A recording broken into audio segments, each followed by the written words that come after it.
আমরা প্রথমত এই যে অনুষ্ঠানটা আমরা যা আয়োজন করেছি, এইটা আমি প্রথমে আমাদের কাউন্সিলের একটা প্রোগ্রাম ছিল, ওটা হায়দ্রাবাদে। এখানে প্রথমবার আমি স্যারের সঙ্গে যোগাযোগ হয়েছিল। আর শিলা ম্যাম যে ছিলেন আর যে আছেন, ওনার সাথেও আমাদের পরিচিত হয়।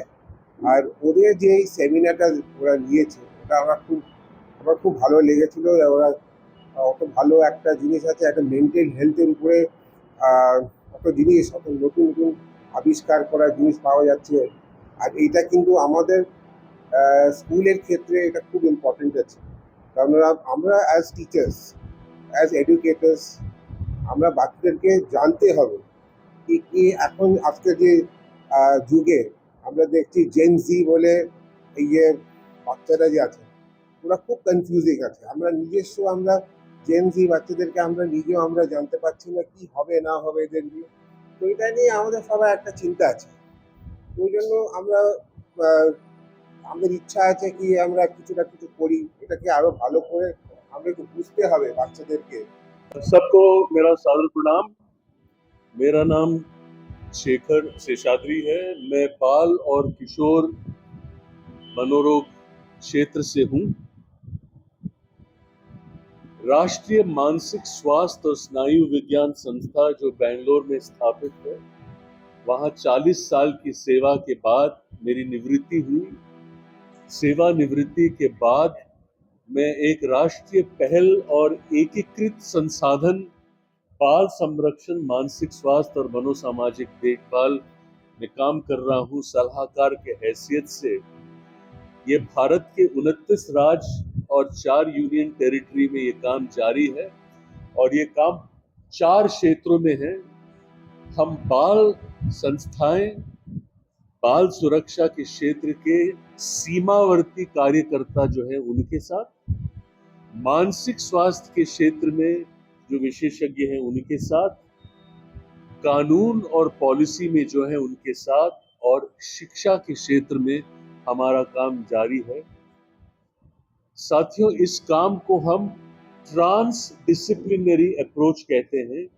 संक्षिप्त में समझाता हूं, एक मेंटल हेल्थ प्रोफेशनल को किसी शिशु या बच्चे में आघात, ट्रॉमा और उसका परिणाम जो है, जिसको पोस्ट ट्रॉमेटिक स्ट्रेस डिसऑर्डर कहते हैं, वो डायग्नोज करना बस नहीं है।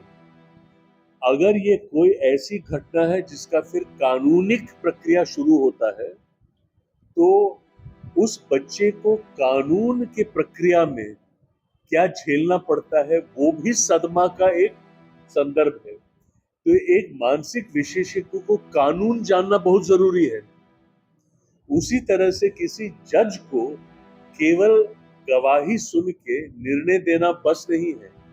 बच्चा कौन है? 4 साल का, 6 साल का जो सुनता नहीं बोलता नहीं, 9 साल का और दिव्यांग है, या 14 साल की जो बिल्कुल घबराई हुई है। तो एक जज को मेंटल हेल्थ और developmental implications of evidence gathering, बच्चे की विकास, भाषा की क्षमता कितनी है, ये जानना बहुत जरूरी है। बदलना हो, राइट, वो सिर्फ डर या सिर्फ प्यार से नहीं हो सकता है। कॉन्वर्सेशन, बातें, एक्टिविटी बेस्ड लर्निंग जिसको कहते हैं, लाइफ स्किल्स एजुकेशन यानी जीवन कौशल्य का एजुकेशन या मेथोडोलॉजी जो होता है, this is not just about talking कि मैं कह रहा हूँ कि ये सही है या ये गलत है या ऐसे करना होगा आपको या वैसे।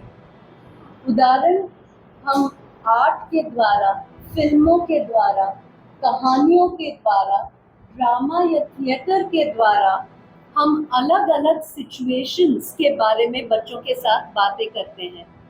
वो सिचुएशंस क्या हो सकते हैं? उम्र के हिसाब, वो डिफिकल्ट एक्सपीरियंसेस को कैसे झेलना है, सेक्सुअलिटी, लैंगिकता के बारे में कैसे डिसीजंस ले, या इंटरनेट यूज या सोशल मीडिया का यूज के बारे में अगर बात करना हो, तो हम ये मेथड्स यूज करके हम चर्चा करते हैं।